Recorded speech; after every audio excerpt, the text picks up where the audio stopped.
Welcome student. स्वागत है आप सबका हमारे ऑनलाइन क्लासेस में। आज का हमारा टॉपिक क्लास 7th का है, चैप्टर 23 डेमोक्रेसी। डेमोक्रेसी मतलब लोकतंत्र। आज हम इसे डिस्कस करेंगे। Let us first know what democracy is. पहले हम ये जानेंगे कि डेमोक्रेसी क्या है। The population of country is large so it is not possible for all people to become ruler. अगर किसी कंट्री की पॉपुलेशन अधिक है, बहुत ज़्यादा है, तो ये पॉसिबल नहीं है कि हम वहाँ के सारे जनता को हम रूलर बना दें, शासक बना दें। ये बिल्कुल पॉसिबल नहीं है। एग्जाम्पल के तौर पे लेते हैं हम, जैसे कि हमारा इंडिया है। हम देखते हैं कि हमारे इंडिया की जो आबादी है, जो जनसंख्या है, जो पॉपुलेशन है, वो कितनी है? 131 करोड़ है। अगर हम 131 करोड़ लोगों को ये बोल दें कि भाई आप सब शासक हो, आप सब प्रधानमंत्री हो, आप सबको रूल करने का अधिकार है, तो क्या होगा? सिस्टम बिल्कुल ही बिगड़ जाएगा। कोई काम नहीं होगा, बल्कि हमारा देश विकास के तौर पे घटता जाएगा। सब अपनी मर्जी चलाएंगे, कोई भी चीज़ लागू नहीं होने देंगे, कुछ भी नहीं होने देंगे। ठीक है। उसी तरीके से हम देखते हैं कि ये बिल्कुल पॉसिबल नहीं है अगर हम सबको शासक बना दें। इसीलिए so the system of democracy was stabilise. इसीलिए क्या होता है, डेमोक्रेसी जो सिस्टम है उसको स्टेबलाइज किया जाता है। इसमें क्या होता है, in which the people rule themselves with the help of their representative. इसमें क्या होता है कि जो पीपल जो होती है, जनता होती है, वो खुद शासन करती है अपने रिप्रेजेंटेटिव की मदद से। ठीक है। अब रिप्रेजेंटेटिव कौन होता है? जिसे हम चुनते हैं चुनाव के उससे। दिस रिप्रेजेंटेटिव, ठीक है, ध्यान से देखना, this representative are elected by the people. मतलब ये जो रिप्रेजेंटेटिव होते हैं वो हमारे द्वारा ही चुने जाते हैं। The people are supreme in a democracy. और जो पीपल होते हैं वो सबसे प्रमुख होते हैं डेमोक्रेसी में। ठीक है, इतना हमने समझा। क्यों? क्योंकि देखते हैं हम 5 साल में अगर चुनाव में भाई वो हमारी जो इच्छाएं, हमारी जो बातें हैं, हमारे लिए जो फायदे के काम अगर वो नहीं करता है, हमारी जो जरूरतों को पूरा नहीं करता है, तो हम क्या करते हैं? 5 साल बाद हम किसी और को चुनते हैं। ये हमने मेथड देखा है। द वर्ड, ठीक है, ध्यान से the the word democracy mean the rule of the people. मतलब डेमोक्रेसी जो शब्द है उसका मतलब होता है रूल ऑफ द पीपल। मतलब जो जनता है उसका शासन। क्या होता है उसका मतलब? जो जनता है उसका शासन क्या कहलाता है? रूल ऑफ द पीपल कहलाता है। तो हमने यहाँ समझ लिया डेमोक्रेसी के बारे में कि डेमोक्रेसी क्या है। अब देखिए, according to Abraham Lincoln, according to Abraham Lincoln, इन्होंने, ये 16 प्रेसिडेंट थे यूएस के, यूनाइटेड स्टेट ऑफ अमेरिका के। इन्होंने कहा है democracy is the government of the people bye the people and for the people. मतलब जो डेमोक्रेसी है गवर्नमेंट ऑफ द पीपल, मतलब जनता की सरकार है, जनता के द्वारा सही चुनी जाती है और जनता के लिए ही चुनी जाती है। अब इसमें क्या होता है कि हमने देखा जो डेमोक्रेसी में सब कुछ जनता ही है, जनता ही सरकार में चुनी जाती है, जनता ही इन्हें चुनती है और जनता के लिए ही इसे चुना जाता है। अब हमारा टॉपिक आ गया है कि अब हम समझेंगे कि डेमोक्रेसी अगर है तो ये कितने प्रकार की होती है, कितने। तो हम देखते हैं डेमोक्रेसी के दो टाइप्स होते हैं, एक डायरेक्ट डेमोक्रेसी हो जाता है, एक इनडायरेक्ट डेमोक्रेसी हो जाता है। अब हम इन दोनों के बारे में समझते हैं कि डायरेक्ट डेमोक्रेसी क्या है और इनडायरेक्ट डेमोक्रेसी क्या है। A democracy in which the power of lies directly in the hand of the people beside being exercised through their representative is called direct democracy. हम यहाँ देखते हैं कि जो अगर जनता के जो सारी पावर है वो सारी क्या जनता के हाथ में अगर दे देते हैं तो इसे दे देते हैं। और जो रिप्रेजेंटेटिव जो वो खुद ही क्या होते हैं, शायद थ्रू देयर रिप्रेजेंटेटिव, अब वो खुद ही अपना रिप्रेजेंट करते हैं। इस चीज़ को क्या बोलते हैं? डायरेक्ट डेमोक्रेसी करते हैं। The in a direct democracy, sovereignty lies in the hand of the assembly of the citizen. Direct democracy is often considered as a pure democracy. But this system, मतलब क्या देखे थे कि जो यहाँ का जो डेमोक्रेसी है, जो पूरा असेंबली हो क्या, वो सब कुछ क्या होता है, सब जनता के हाथ में ही होता है। और डायरेक्ट डेमोक्रेसी जो कंसिडर, इनको क्या बोला जाता है, ये बिल्कुल इसको प्योर डेमोक्रेसी कहा जाता है, बिल्कुल pure democracy. But this system is possible only with in a limited area. मतलब हम इसको कह सकते हैं कि जो ये डेमोक्रेसी है वो बहुत कम लोग जगहों के लिए ठीक मानी जा सकती है। मान के चलिए अगर एक एरिया वहाँ पे 40-50 अगर लोग रहते हैं या 100 या 200 लोग भी रहते हैं तो ये चीज़ वहाँ पे बिल्कुल सही साबित होती है। अगर वहीं पे लाखों करोड़ों लोगों की अगर जनसंख्या, तो ये बिल्कुल सिस्टम ठीक नहीं लगता। In this system all citizen have direct say in the action of the government. वो जो इस सिस्टम में क्या होता है, वह सब के सब क्या होता है, डायरेक्ट एक्शन ले सकते हैं गवर्नमेंट में। अब हम देखते हैं इनडायरेक्ट डेमोक्रेसी। ठीक है।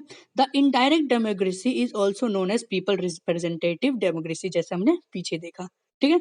In this system all adult people elect their representative through voting done by a selected ballot. हम क्या देखते हैं कि हम यहाँ पे खुद वोट देते हैं और अपने रिप्रेजेंटेटिव को चुनते हैं। The government is responsible to this representative and in return the representative are responsible to the people directly. The world's largest democratic country. हम क्या देखते हैं इसमें कि जो जो गवर्नमेंट होती है वो जो पूरा का पूरा रिस्पॉन्सिबल किसके होता है, रिप्रेजेंटेटिव के लिए तौर पे होता है, और वो जो क्या है representative are responsible for people के लिए होते हैं, डायरेक्ट पीपल के लिए होते हैं। The world largest democracies countries में कौन कौन से आते हैं, अब देखिए यूएस हो गया, इंडिया हो गया, फ्रांस, इंग्लैंड, क्या है ये सब क्या होते हैं, ये सब डायरेक्ट डेमोक्रेसी के अंदर ही माने जाते हैं। डेमोक्रेसी कंट्रीज के तौर पे इनको देखा जाता है। ठीक है, तो हमने यहाँ पे देख लिया क्या डायरेक्ट डेमोक्रेसी क्या होता है और इनडायरेक्ट डेमोक्रेसी क्या होता है। अब डायरेक्ट डेमोक्रेसी का भी एक एग्जांपल है, अभी बस टुडे स्विट्जरलैंड ही एक ऐसा कंट्री है जिसमें डायरेक्ट डेमोक्रेसी देखा जाता है। कौन सी, स्विट्जरलैंड नाम का जो एक कंट्री है उसमें सिर्फ डायरेक्ट डेमोक्रेसी देखी जाती है, और बाकी जो अदर कंट्री जितनी भी कंट्रीज हैं उन सब में इनडायरेक्ट जो मेथड है वही देखा जाता है। अब हम इनके एग्जाम्पल्स कुछ हम क्या हिस्ट्री से लेके चलेंगे कि आखिर डेमोक्रेसी का हिस्ट्री क्या है, इसको पुराने टाइम पे क्या देखा जाता है, तो हमें ये पढ़ना है।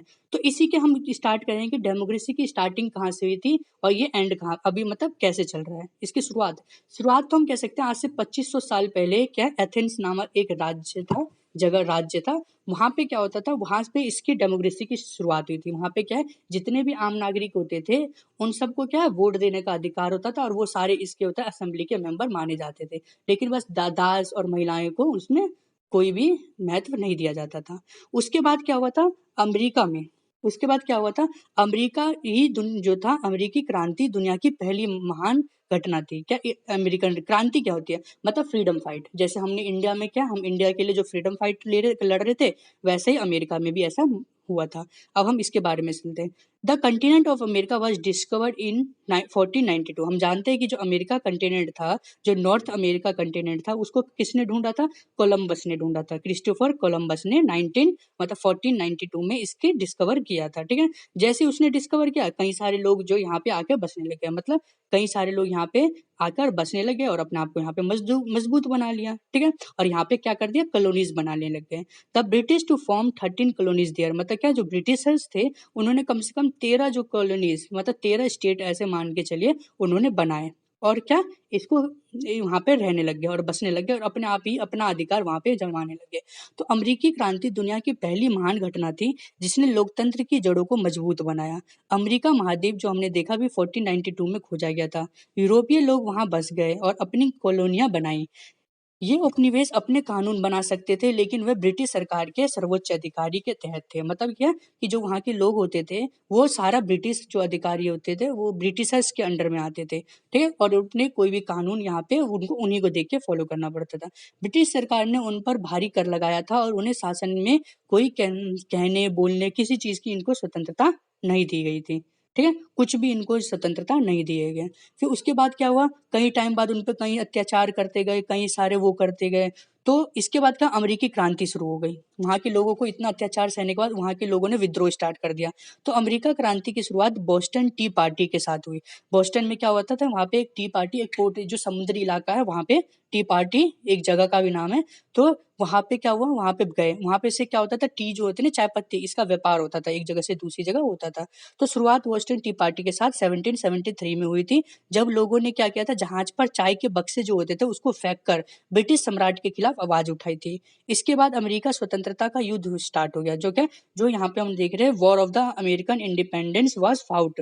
लड़ाई स्टार्ट हो गई जो कब तक चली, 1775 से 1770 उस तक चली, उस तक 70 मतलब 1785 तक चली के बीच अमेरिका का राज, ठीक है, चली। और किसके नेतृत्व में चली, राष्ट्रपति जॉर्ज वॉशिंगटन के नेतृत्व में लड़ा गया था इस युद्ध को। 1776 में थॉमस जेफरसन, जो वहाँ के वो थे, थॉमस जेफरसन जो थे ब्रिटिशर्स थे, उन्होंने क्या किया, अमेरिका को स्वतंत्र घोषित कर दिया और कहा सभी लोग यहाँ के समान हैं और समान घोषित करके कर दिया। उसके बाद क्या हुआ कि जो वहाँ के 13 राज्य जो थे, जो हमने देखा 13 जो कॉलोनीज ऊपर देखी हमने, उसको क्या किया, उसको सबको साथ जोड़ दिया गया, मिला दिया गया, और मिलाकर क्या नाम दिया गया, संयुक्त राज्य अमेरिका, मतलब यूनाइटेड स्टेट ऑफ अमेरिका नाम से घोषित किया गया।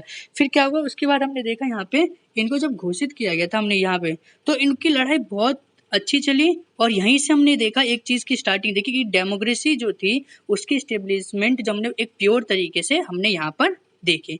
इसके बाद जो हमारा जो टॉपिक है, इसके बाद हम ये सोचते हैं कि अमेरिका क्या है। इसके बाद 1776 में थॉमस जेफरसन ने जैसे ही इसको अमेरिकन को डिक्लेयर किया, इंडिपेंडेंस जो था वो डिक्लेयर किया और बोला कि सभी people, all people as equal हैं। उसके बाद हमने देखा द 13 कॉलोनीज, उसको क्या कर दिया, together form the United state of America. 13 colonies को क्या किया गया, उनको एक साथ जोड़ा गया और उनको क्या कर दिया गया, यूनाइटेड स्टेट ऑफ अमेरिका नाम से संबोधित किया है। अब जो यहाँ का जो कॉन्स्टिट्यूशन था, जो इनका संविधान था, जो एक रूल बुक थी, उसको कैसे बनाया गया, उसको बनाया गया अमेरिका वाज रिटर्न, क्या अमेरिका वाज जो था रिटर्न, यहाँ स्पेलिंग की थोड़ी जो मिस्टेक है, इसमें रिटर्न ये वाला नहीं है, WRITTEN वाला, रिटर्न इन 1787 में एंड अडोप्टेड, और उनको कब लागू किया गया था, इन 1789 में इनको लागू किया गया था। और इस यहाँ का जो बिल था उसको राइट था, ये सारा जो right of bill of right, ये क्या था, एक फंडामेंटल राइट्स था जो इन लोगों को यहाँ की स्वतंत्रता देता था। अभी जो आपके सामने जो तस्वीर है, ये एक वहाँ की जो इस टाइम की जो लड़ाई की तस्वीर थी, वहाँ कैसे लड़ा गया था। इसी की तरह एक और एग्जाम्पल हमारे सामने देखने को मिलता है, और वो एग्जाम्पल था फ्रेंच रेवोल्यूशन का। किसका, फ्रेंच रेवोल्यूशन। अब ये भी बहुत अच्छा था, और ये यहाँ पे भी क्या हुआ, जब हमने देखा जैसे यहाँ के लोग जो थे, जो इन लोगों ने जब अमेरिका को देखा, अमेरिका इतना स्टेबलाइज हो गया, इसने देखा कि कितनी कैसे आज़ादी के लिए इन्होंने लड़ाई लड़ी, तो इसके बाद क्या हुआ, फ्रेंच ने भी स्टार्ट कर दिया। French was ruled by monarchy, वहाँ पे क्या होता था, शासक राज करते थे, क्या राजा महाराजा जो शासक होते थे वो राज करते थे। फ्रांस पर, तो फ्रांस पर शासक थे। आम लोगों को सम्राट और अन्य जो प्रभावशाली लोग होते थे उनके द्वारा दबाया जाता था, इसलिए उन्होंने क्या किया, राजशाही की शक्ति को सीमित करने की मांग कर दी। उन्होंने बोला जो वहाँ के राजा जो है उनकी जो पावर है उसको लिमिटेड किया जाए, और फ्रांसीसी क्रांति स्टार्ट हो गई। फ्रांसीसी क्रांति कब तक चली, 1789 से लेके 1790 तक। क्या चला, 1789 से ये 1790 तक चला। ये जो 99 है ये भी मिस प्रिंट है, 1790 तक चला। कितने तक चला, यहाँ पे मिस प्रिंट हो जाता है, यहाँ पे आपको करना है 1790 तक चला गया। ठीक है, कितने तक, 1790 तक चला, बीच हुई। इसकी शुरुआत जो थी 1789 में वास्टिल के जल जो था, एक जो था जल थर्मो, एक जगह है जल थम रूमध्य से हुई थी। जब वहाँ के जो क्या था, वास्टिल एक जेल है, वहाँ के लोगों ने क्या किया, वास्टिल जेल को बंद कर दिया गया, लोगों द्वारा क्या कर दिया गया, बंद कर दिया गया। वास्टिल क्या था, एक जेल था जिसको वहाँ के लोगों ने क्या कर दिया, बंद कर दिया। और बंद करने के बाद जब क्या हुआ, बंद करने का जो वहाँ के जो कैदी थे उन सबको रिहा कर दिया गया, और वास्टिल में केवल 7 कैदी पाए गए, और सारे रिहा कर दिया, सिर्फ 7 कैदी पाए गए। जब 1789 में ये तूफान आया, उसके बाद क्या हुआ, वहाँ का जो राजा था लुइस जो था 16, लुइस क्या थे, 16 थे, उनको क्या कर दिया, मार दिया गया। क्या कर दिया गया, वहाँ फ्रांस के राजा को 1793 में मार दिया गया था, और राजतंत्र को सरकार के गणतंत्र के रूप में बदल दिया गया। जो वहाँ का जो राजा रूल करता था उसको क्या कर दिया गया था, गणतंत्र के तौर पे बदल दिया गया, और फिर वहाँ के लोगों को सारी स्वतंत्रता दी गई। ठीक है, और ये सब आपके सामने जो इमेज आ रही है, वहाँ ये देखो असेंबली की इमेज थी, और काफ़ी इमेजेस आपको शो की गई जो वहाँ के फ्रांस से रिलेटेड थे। अब एक और मोस्ट इंपॉर्टेंट टॉपिक, क्या, एक और मोस्ट इंपॉर्टेंट टॉपिक है, ये भी हम क्या देखते हैं, ये भी हम देखते हैं कि डेमोक्रेसी में जो लोग किस तरीके से आवाज़ उठा सकते हैं, इसका क्या बेनिफिट होता है डेमोक्रेसी के अंदर। हम देखते हैं कि practice of apartheid in south Africa, practice of apartheid, apartheid का मतलब क्या होता है, आप सबको पहले ये समझना होगा कि अपार्थेड का मतलब क्या होता है। अपार्थेड का मतलब होता है रंगभेद, मतलब क्या होता है, रंगभेद मतलब अलग समझना। क्या समझना, अलग समझना। दक्षिण अफ्रीका में जो गोरे लोग होते थे वो नस्लीय भेदभाव की नीति अपनाते थे। क्या करते थे, लोगों में भेदभाव समझते थे, नस्लीय भेदभाव समझते थे, गोरे लोग बहुत ज्यादा। उससे क्या होता था, जिससे रंगभेद कहलाए जाते थे। इस तरह चुनाव जो होता था, चुनाव में भी क्या करते थे, काले लोग, रंगे बिरंगे लोग होते थे, जो भारतीय लोग होते थे, उन सबको किसी को वोट देने का अधिकार नहीं था, किसी को अनुमति नहीं दी गई थी, और उन्हें नागरिक और अन्य जो अधिकार होते थे उसका भी उपयोग करने नहीं देते थे। तो नागरिक जो अधिकार उपयोग नहीं करने देते थे, तो ये लोग जीवन लगभग सभी क्षेत्रों में दब गया था। यहाँ तक कि आप समझिए कि उनको पार्क में भी नहीं घूमने दिया जाता था, सड़कों का भी उपयोग करने नहीं दिया जाता, इस तरीके से होता था। तो क्या हुआ, अपार्थेड मूवमेंट स्टार्ट हो गया। अपार्थेड क्या हो गया, मूवमेंट स्टार्ट हो गया। 1976 में ये स्टार्ट हुआ। कब स्टार्ट कैसे हुआ, जब एक बच्चे ने, जिसका नाम हेक्टर पीटरसन था, वो उसने क्या प्रोटेस्ट स्टार्ट कर दिया। किसके खिलाफ प्रोटेस्ट, मतलब क्या हो गया, उन्होंने विद्रोह स्टार्ट कर दिया। किसके खिलाफ, जब वहाँ के जो लोग डिस्क्रिमिनेटरी लैंग्वेज, जो वहाँ की जो वाइट जो लोग होते थे, वो एक लैंग्वेज, उनकी जो भाषा थी वह इन लोगों पर थोपते थे, उनकी अपनी लैंग्वेज की पॉलिसी को इन पे थोपते थे। तो इस चक्कर में क्या किया, वहाँ के जो लोगों ने क्या किया, इसको ब्रूटली अटैक कर दिया, शूट कर दिया, इसको क्या करते हैं, गोली मार दी गई।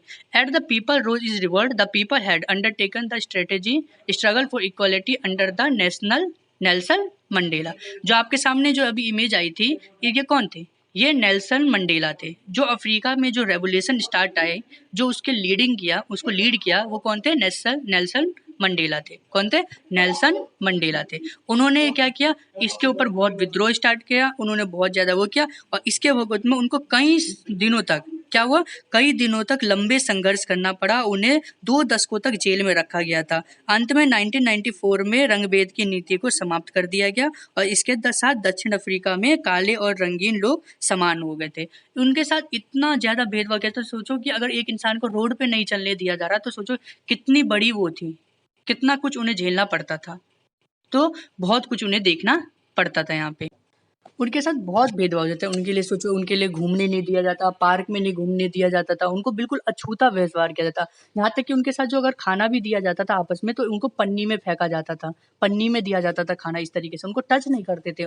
ऐसा लगता था उन्हें कि इनको हम टच करेंगे तो बहुत अपवित्र हो जाएंगे। इस तरीके से उनके साथ भेदभाव किया जाता। लेकिन नेल्सन मंडेला और जो इनके नेतृत्व में, उन्होंने बहुत अच्छे से फाइट किया, और फाइट करने के बाद फाइनली 1994 में the policy of apartheid was put to an end, और सब लोगों को क्या किया, इक्वल वहां दर्जा दिया गया। ये उनकी ज्यादा, और बाद में नेल्सन मंडेला थे, वहां के राष्ट्रपति चुने गए थे। तो हमने यहाँ पे देख लिया क्या, हमने कि किसी भी देश के विकास के लिए, किसी भी देश को तरक्की करने के लिए वहाँ का जो सिस्टमेटिक होता है, वो डेमोक्रेसी होना बहुत ज़रूरी है। हमने यहाँ पे 3 एग्जाम्पल पढ़े, अफ्रीका का पढ़ा हमने, अमेरिका का पढ़ा, फ्रांस का पढ़ा हमने। तीनों जगह पर हमने देखा कि वहाँ डेमोक्रेसी के लिए कितना संघर्ष किया गया, और हमने आज उनकी कंडीशन देखी है। वहाँ पे तीनों जगह डेमोक्रेसी है, और आज वो अमेरिका देखिए विश्व में सबसे बड़ी शक्ति है। वहाँ के लोगों की वजह से, उनके जो रिप्रेजेंटेटिव है, वहाँ के जो सरकार चुनते हैं, वो जिस तरीके का उनका जो प्रोसेस है, उनका ही छोड़िए, हम अपना इंडिया देख लीजिए। हम भी एक डेमोक्रेसी कंट्री है, डेमोक्रेटिक कंट्री, और विश्व के बहुत बड़े डेमोक्रेटिक कंट्रीज में हम भी गिने जाते हैं। हम भी अपना विकास कितनी हद तक अच्छा कर चुके हैं। तो यही हमने देखा कि किसी भी कंट्री को विकास करने के लिए वहाँ का जो शासन है वो डेमोक्रेटिव होना चाहिए। तो क्योंकि अगर डेमोक्रेटिव ना हो, और भी कई जैसे होता है डिक्टेटरशिप होता है, कई तरीके के शासन और भी होते हैं, लेकिन उसमें क्या होता है, उसमें जो जनता है होता है, जनता का विकास नहीं होता, जनता अपनी इच्छाओं को व्यक्त नहीं कर पाते हैं। लेकिन इस डेमोक्रेसी में हम अपनी हर इच्छाओं को विकास करते हैं। अगर हमारी बात कोई नहीं सुनता, तो हम उसको क्या करते हैं, सर जनता से अगले दिन, हम अगले साल, कुछ सालों में उनको बदल भी सकते हैं, हम अपनी पसंद के रिप्रेजेंटेटिव चुन सकते हैं। तो आज के इस वाले जो टॉपिक में हम इतना ही पढ़ेंगे, और इसके जो आगे का है हम उसको नेक्स्ट वीडियो में कंटिन्यू करेंगे। इसका हम 1-2 पार्टों में कंटिन्यू करेंगे, क्योंकि ये चैप्टर काफ़ी लॉन्ग है। तो ठीक है, मिलते हैं हम अपने नेक्स्ट वीडियो के साथ, इसके आगे का टॉपिक कंटिन्यू करेंगे आगे। ओके, मिलते हैं नेक्स्ट वीडियो में।